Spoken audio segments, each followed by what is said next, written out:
Now turn to Section 1. Section 1.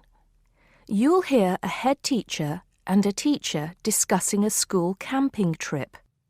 First, you have some time to look at questions 1 to 5.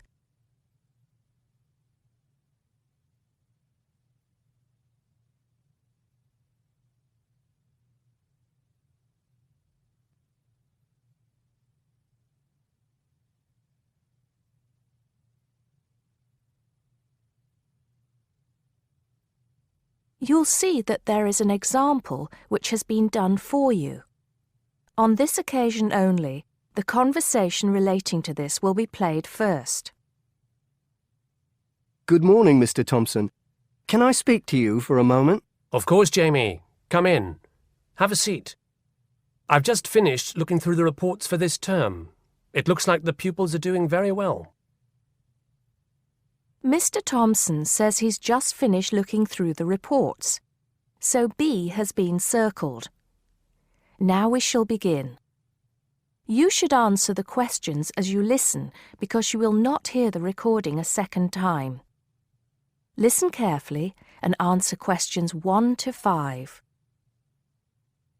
Good morning, Mr. Thompson.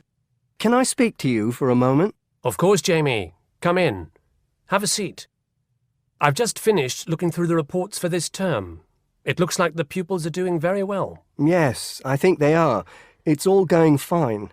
So, Jamie, what's on your mind? Well, I've been thinking about next month's camping trip, the one for Year 10. Yes, we've got it scheduled for the 23rd to the 26th, if I'm not mistaken. Actually, I think it's the 24th to the 27th. Let's just check. Oh, right. Yes, you're right. So... Well, I've been thinking about how we might possibly make this year's event even better than last year's. Not that last year's wasn't great, but... Suggestions for improvement are always welcome, Jamie. So, what have you been thinking about? Well, to tell the truth, I wasn't completely happy with the camp we used last year. It was rather small, and I didn't feel that the grounds were particularly well kept. Go on. I did some searching, and I think I found the perfect spot. It's called Shepton Meadows, and... Is that the campsite in the Lake District? No, actually it's just outside Carlisle. It's a huge site, and it's on a lovely lake, Lake Brant, I believe it's called. Half the site is forested, and the rest, the actual camping area, is grassy. For kids that rarely get to see anything more than concrete, it's ideal. And the facilities are amazing. There's a basketball court, a large pool, and a football pitch. There are well-marked trails through the forest for hiking, and the lake is there for swimming and other water sports. I believe there's even a lifeguard service. That sounds like it might suit our purposes perfectly. Did you happen to find out about availability and cost? Yes, as a matter of fact, I did. I called them yesterday evening, and there are plenty of spots available. And because we're a non-profit organisation, they said they would give me a reduction in the price. If I remember correctly, we paid £5 a head last year. Yes, per night, right? Yes, each child paid £10 for the 2 nights. Well, at this campsite, it's only £4 per night. And they told me that if we had over 50 children, which we do, they could give us a further 10% off. That's very reasonable, isn't it? Well, from what you've told me, I think we should probably go ahead and book. Excellent. I'm sure the children will love it. I'm sure they will. Before you hear the rest of the conversation, you have some time to look at questions 6 to 10.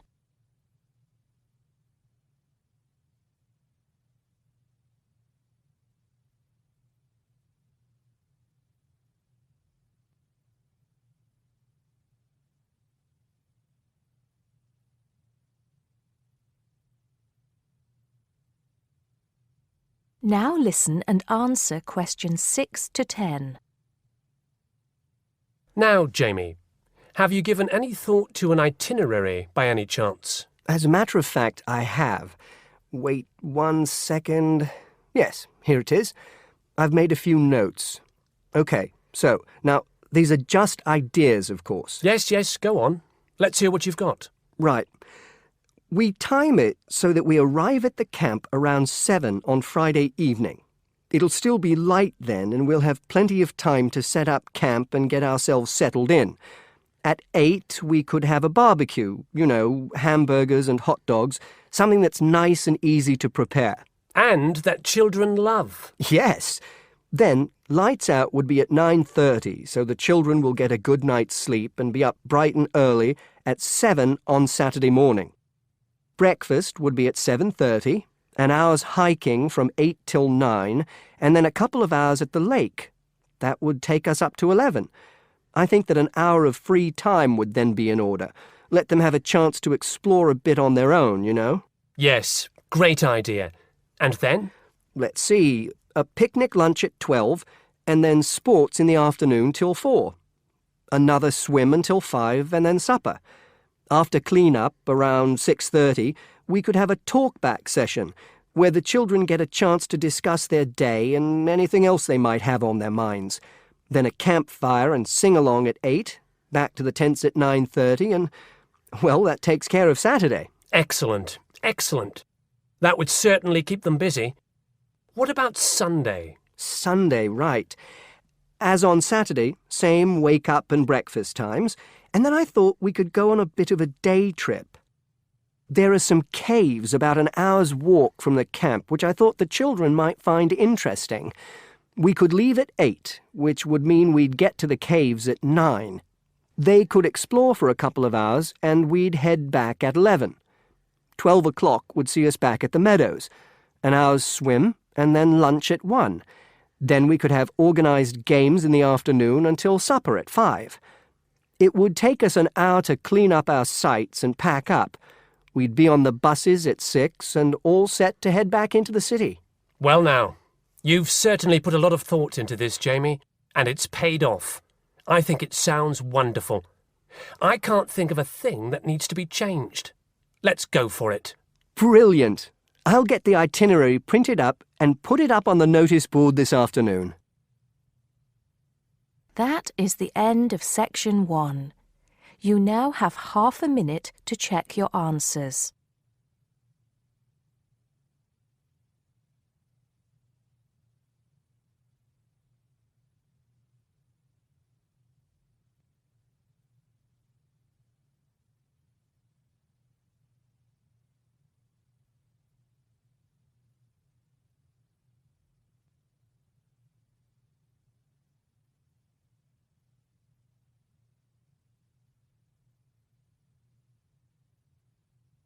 Now turn to Section 2. Section 2. You'll hear a man giving information to a group of new university students. First, you have some time to look at questions 11 to 15.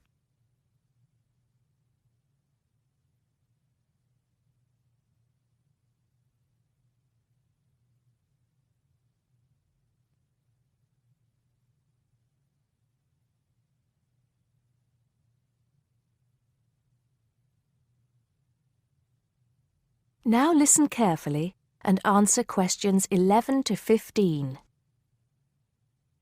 Good morning, University of Radstock students, and thank you for coming out today.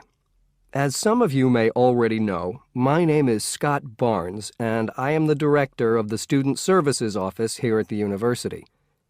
I'm here today to give you some information about what Student Services has to offer you. To begin with, let me just say that I feel that our office will play an important role in the way that all of you will experience your time here at Radstock as students. Primarily, our center is geared towards providing answers to any questions you may have. Because all of our reception staff are currently enrolled as students at Radstock, we feel that we're in an excellent position to deal with any issues you may face during your time here at the university. As I said earlier, the Student Services Office is mainly a place where you can have your queries answered. However, the office is more than that. For example, if you come and visit us, you can pick up your student discount cards. Now, with these cards, which come at no additional cost to you, You can take advantage of reductions of up to 40% on all forms of public transport in the city. In addition, the cards are honored at many shops and restaurants in the area, giving you the chance to save up to 35% off food, beverages, and other purchases. Our office is also the place you should visit if you would like to get involved in any of the 30 different clubs and societies available at Radstock. Come in any time between 10 and 3 on weekdays and sign up to become a member of the university choir or orchestra, the drama or debating club, the university trivia team. The list goes on and on. For new students, I cannot stress enough how vital it is to participate in the non-academic side of university life. Yes, we are here to work hard and do our best at our studies, but student life is also about having fun and meeting like-minded people. So, bearing that in mind, make sure that you get involved and enjoy yourselves. Before you hear the rest of the talk, you have some time to look at questions 16 to 20.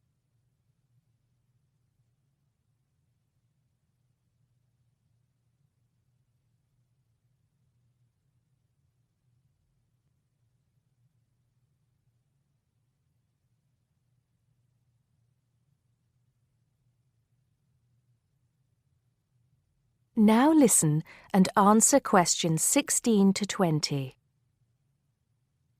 Moving along, I'd now like to talk to you about another very important service that our office provides, and that is counseling. I'm sure that you are all well aware that there are times in life when things can go wrong and times can get tough. We all have to endure difficult experiences, and these difficulties can be emotional or physical. Whatever the case may be, talking with an experienced counselor can help you through the trying times. The counseling service here at Radstock is staffed by counselors who are qualified to help you deal with problems ranging from homesickness and loneliness to eating difficulties and life changes. To see a counselor, we recommend that you first visit our drop-in center.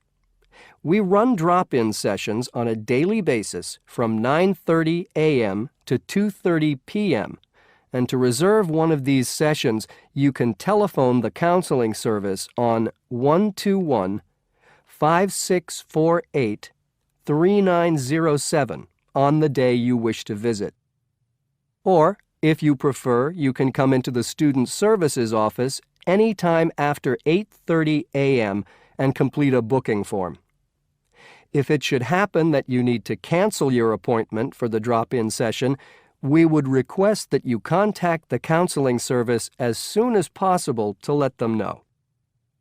Drop-in sessions can be as short as 20 minutes, but it's more usual for them to take about 45 minutes. During that time, you will be asked some questions to clarify your situation, and a decision will be made as to what further action, if any, should be taken.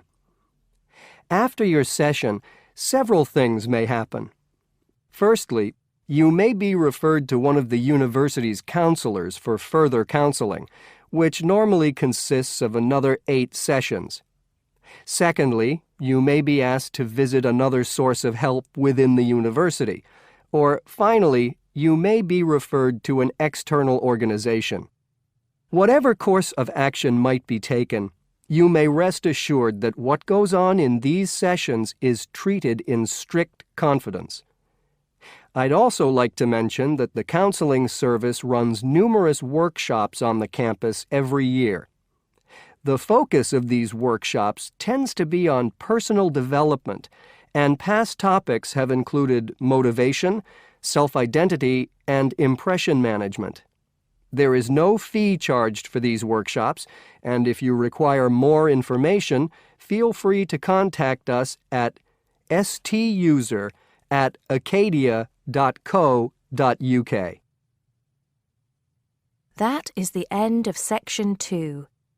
You now have half a minute to check your answers.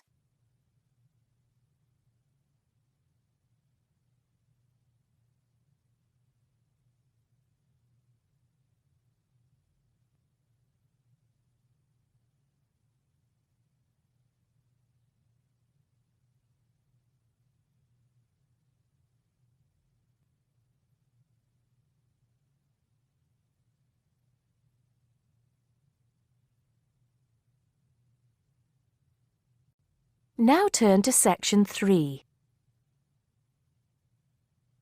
Section 3.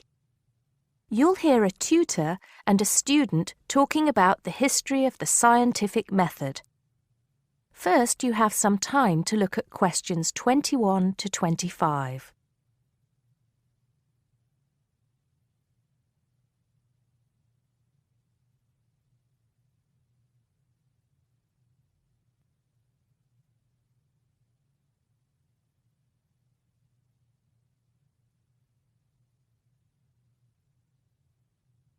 Now listen carefully and answer questions 21 to 25.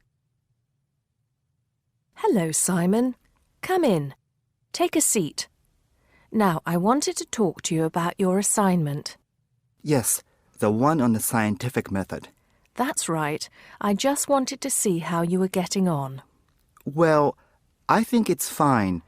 I mean, I haven't done a huge amount of work on it because I've been working on other things. But what I've read so far seems fine.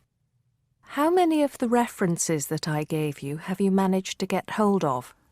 Not too many, I'm afraid. It seems that everyone else is working on the same things at the same time. And every time I look, the books are checked out from the library. Right.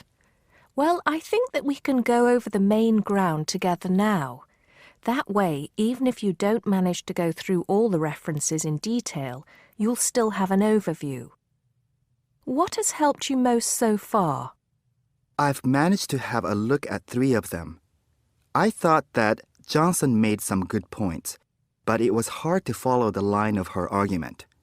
Bradman was simple and straightforward, and I felt as if I got a lot out of that. I wish I could say the same for Whittaker.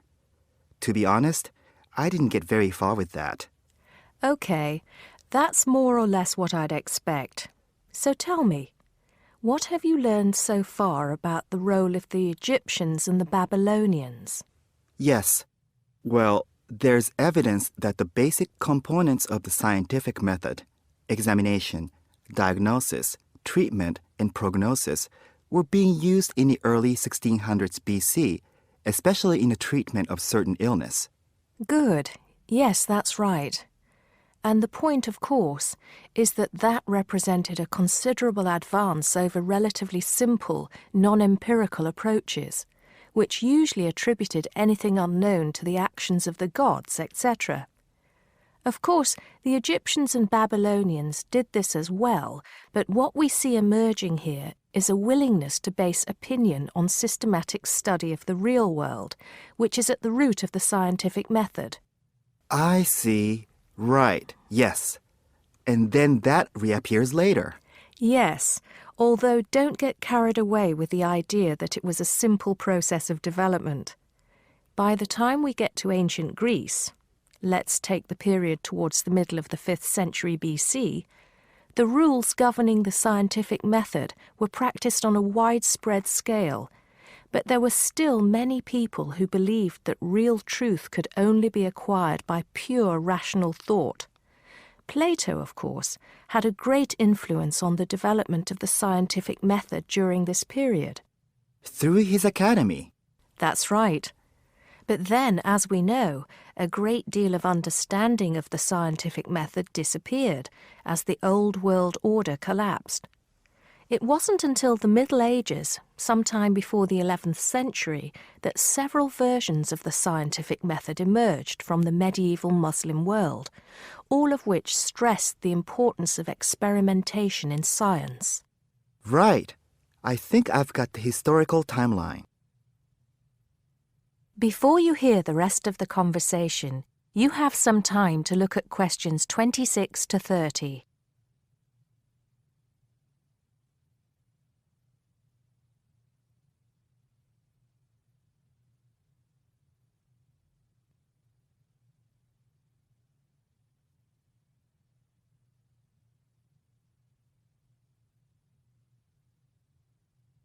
Now listen and answer questions 26 to 30. The other thing I'm struggling with slightly is actually pinning down precisely what we mean by the scientific method. I wonder if you could give me some pointers on that. Sure. Well, it's best to think of the scientific method as a series of steps in a process which allows us to find answers to questions about the world around us. So the first step is to identify the problem. What is it that you want to know or explain? And then I think the next step is designing an experiment. But you can't design an experiment unless you know what you want your experiment to tell you. Oh, yes. You need to form a hypothesis to be tested before you design the experiment. So there's a very clear relationship between hypothesis and experiment. Having designed the experiment, then of course you go on to carry out the experiment. The particular procedure you follow, the protocol, will differ from experiment to experiment, but the underlying principle is the same. You analyse the data from the experiment in order to confirm or disprove your hypothesis. Assuming the experiment is accurate.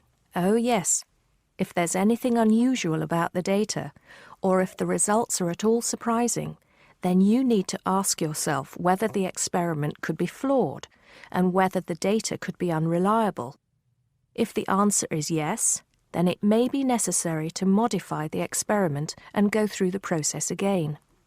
So, once you have reliable, valid results, Then the final step is to communicate them.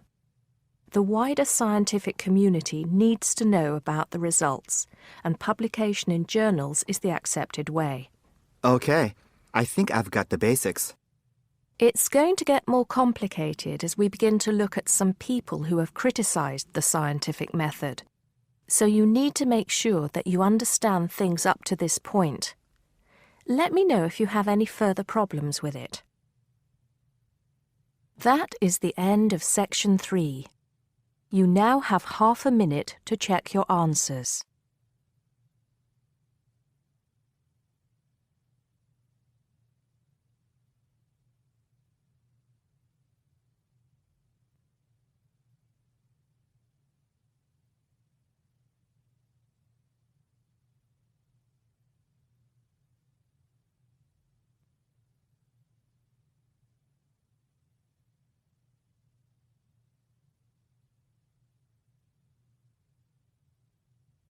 Now turn to section 4.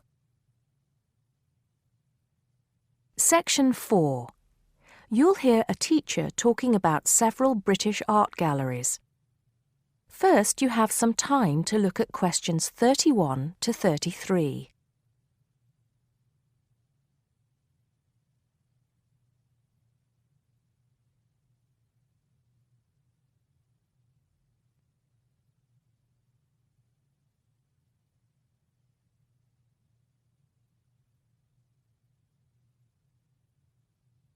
Now listen carefully and answer questions 31 to 33. Good afternoon. Welcome to the first class of V100 Art and History. The objectives of the course, as you will have seen if you've taken a look at the syllabus, include familiarizing yourselves with the vocabulary and language of art, learning about the basic elements of art and design, and finally, discussing historical periods as they pertain to art. The course will also give you the opportunity to visit some of the many galleries and museums that Britain has to offer. So, having said that, I'd like to spend the rest of today's class talking about 4 of the more important galleries that we will be visiting in the coming year. As most of you already know, or at least I hope most of you know, there are 4 Tate galleries in all. To begin, I'd like to tell you a little bit about the Tate Modern. Tate Modern is located in a very busy part of London called the South Bank. It's close to 2 world-renowned tourist attractions, St. Paul's Cathedral and Shakespeare's Globe Theatre. Now, interestingly enough, Tate Modern is housed in what was a power station built in several stages between 1947 and 1963. It was closed down in 1981 and reopened as a gallery in the year 2000. Tate Modern consists of 5 levels, with the Tate collection being shown on the 3rd and 5th levels. On level 2, the works of contemporary artists are exhibited, while level 4 is used for holding large temporary exhibitions. Since this museum opened, it has become a popular spot for both Londoners and tourists alike. And believe it or not, it doesn't cost anything to get in to see the collection displays. Before you hear the rest of the talk, you have some time to look at questions 34 to 40.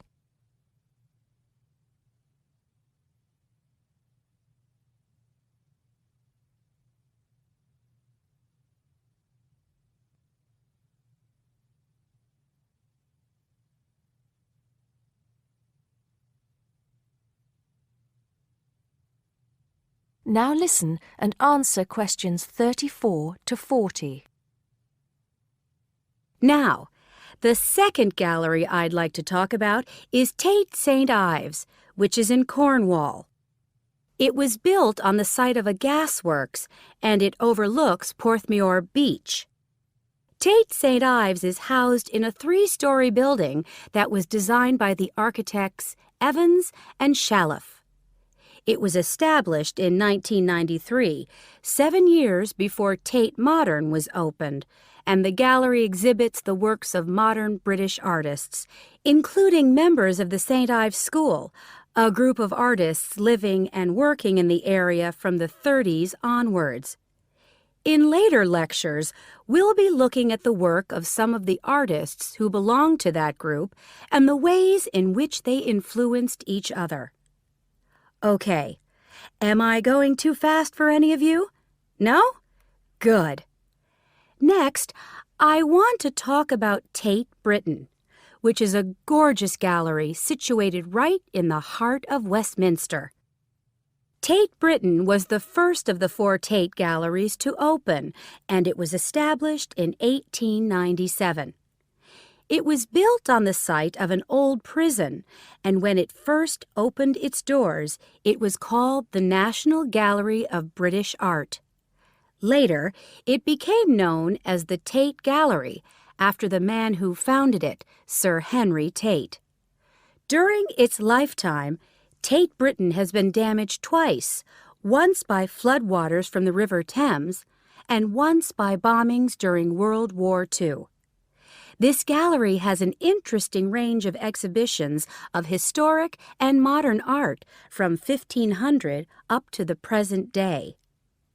Now, the last gallery I'd like to tell you about is called Tate Liverpool. It's not hard to figure out where this gallery is located, is it? It was opened in 1988 to exhibit displays from the Tate collection, and it also has a program of temporary exhibitions. Tate Liverpool is housed in what was once a warehouse, and for some years it was one of the biggest galleries of modern and contemporary art in the UK. Well, that's a brief overview of just a few of the galleries we'll be visiting.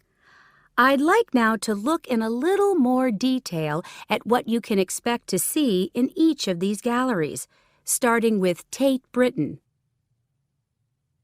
That is the end of section 4. You now have half a minute to check your answers.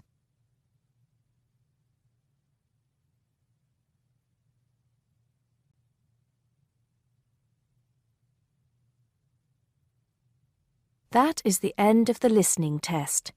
You now have 10 minutes to transfer your answers to the listening answer sheet.